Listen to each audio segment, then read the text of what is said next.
আসসালামু আলাইকুম। ১৯তম শিক্ষক নিবন্ধনের আপডেট নিয়ে বিস্তারিত থাকবে আজকের এই ভিডিওতে। ভিডিওটিতে যে বিষয় নিয়ে আলোচনা করব, ১৯তম শিক্ষক নিবন্ধন এই বছরে আসবে নাকি আগামী বছর যাবে, এটা নিয়ে থাকবে। একই সাথে আলোচনায় থাকবে এনটিআরসিতে ব্যাপক পরিবর্তন আসছে, সেই পরিবর্তনগুলো কি কি পরিবর্তন, এবং একই সাথে এনটিআরসির প্রিলি থাকবে নাকি ভাইবা থাকবে, নাকি সবগুলোই থাকবে, নাকি কোনোটা বাদ যাবে, এই বিষয় নিয়ে আলোচনা থাকবে। একই সাথে এনটিআরসিতে আগামীতে তারা লিখিত পরীক্ষায় ভাইবা পরীক্ষায় কত টিকাতে পারে, কাটমার্ক কেমন হতে পারে, এভরিথিং এই ভিডিওতে থাকবে। ভিডিওটি না টেনে সম্পূর্ণ দেখুন, আশা করি আপনাদের কনসেপ্ট ক্লিয়ার হয়ে যাবে। তো প্রথমে আসি যে ১৯তম শিক্ষক নিবন্ধন এবছর আসবে কি আসবে না, এ বিষয়ে এনটিআরসির কর্মকর্তা এবং চেয়ারম্যান কি বলেছে, কেন বলেছে, সেটা নিয়ে অ্যানালাইসিস আমার থাকবে। তো আসুন এখানে একটু দেখে নিই যে শিক্ষা মন্ত্রণালয়ের একজন কর্মকর্তা দৈনিক আমার বার্তাকে বলেছেন যে চলতি বছরে ১৯তম শিক্ষক নিবন্ধন পরীক্ষার কাজ করার সুযোগ দেখছি না। সম্প্রতি এনটিআরসি চেয়ারম্যান শিক্ষা মন্ত্রণালয়কে এমনটা জানিয়েছে।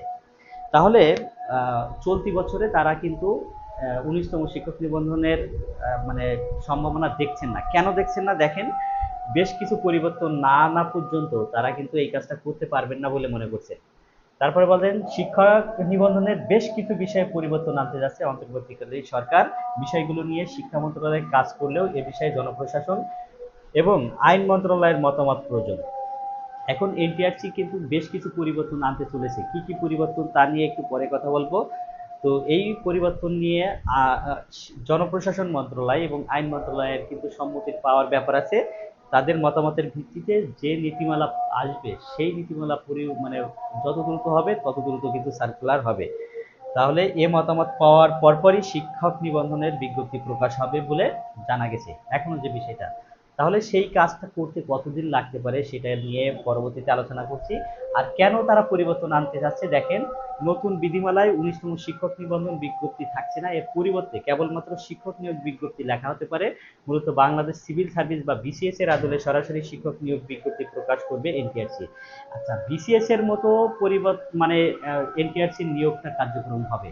বিসিএস এর যে কাজটা করে যে তারা নিয়োগের আগে তারা কিন্তু ক্যাডার সংখ্যা উল্লেখ করে দেয় সার্কুলারে। ধরেন তারা ফরেন ক্যাডার কতটি নেবে, পুলিশ ক্যাডার কতজন নেবে, শিক্ষা ক্যাডারে কোন সাবজেক্টে কতজন নেবে, সব কিন্তু তাদের সার্কুলারেই উল্লেখ থাকে।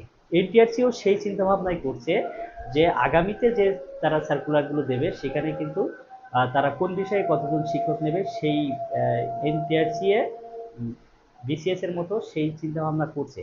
এখন সবই কিন্তু চিন্তা ভাবনা করছে, এখনো যতক্ষণ না পরিপত্র জারি হবে সেটা কিন্তু ফাইনালাইজ বলা যাবে না।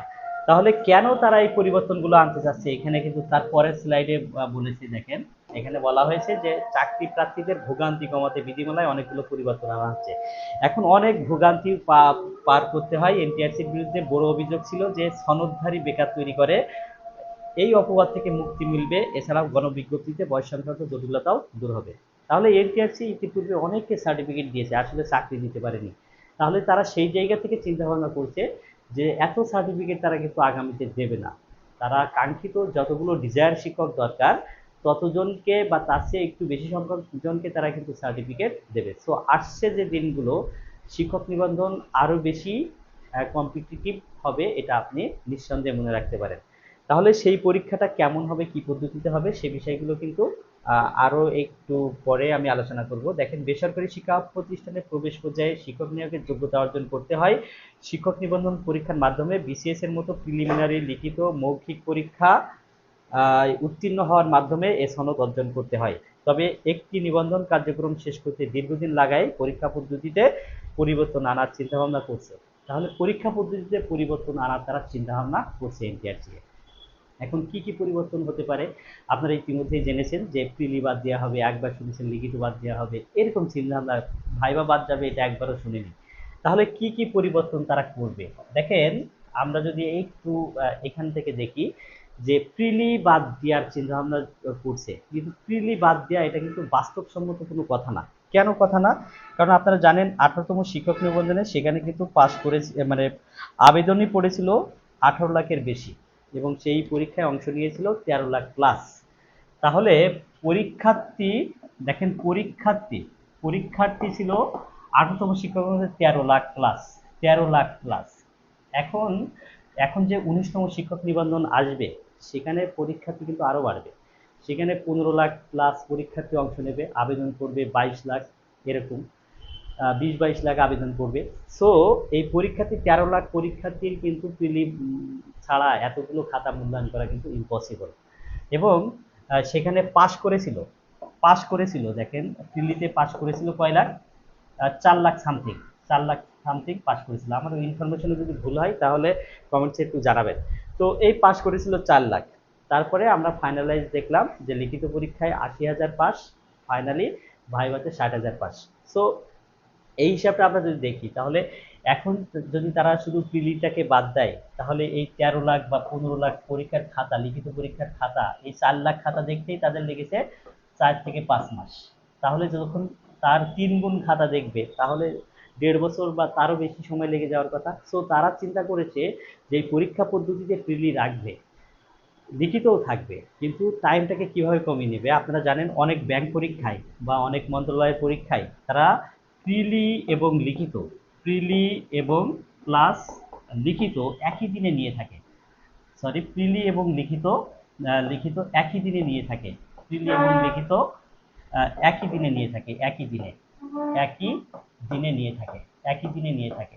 এতে করে প্রিলি এবং লিখিত পরীক্ষা একই দিনে নিয়ে নিলে তাদের কিন্তু অনেক টাইম সেভ হয়। এখন কথা হলো প্রিলি এবং লিখিত একই দিনে নিয়ে নিলে তাদের তো অনেকগুলো খাতা সেই দেখা লাগবে না, লিখিত খাতা সবগুলো দেখবে না। প্রিলিতে যারাই অংশগ্রহণ করবে সেখানে একটা নির্ধারিত কাটমার্ক থাকবে। এখন যে নিয়ম সেখানে বলেছে 40% নাম্বার পেলে তাকে পাস করানো হয়, তাই না?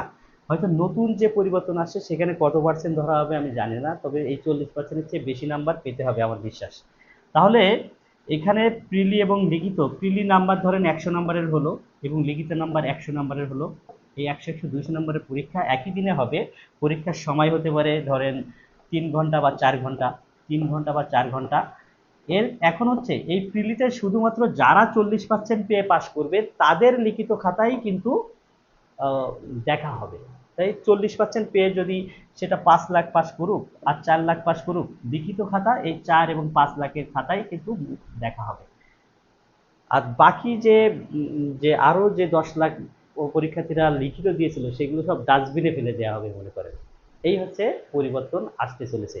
সো এইটি কাজটা যদি করে তাহলে কিন্তু পরীক্ষা খুব দ্রুত, একই দিনে 2টা পরীক্ষা হবে, মানে শর্ট টাইমে তাদের যে নিয়োগের লক্ষ্য সেটা কিন্তু থাকবে এবং ভাইবা থাকবে।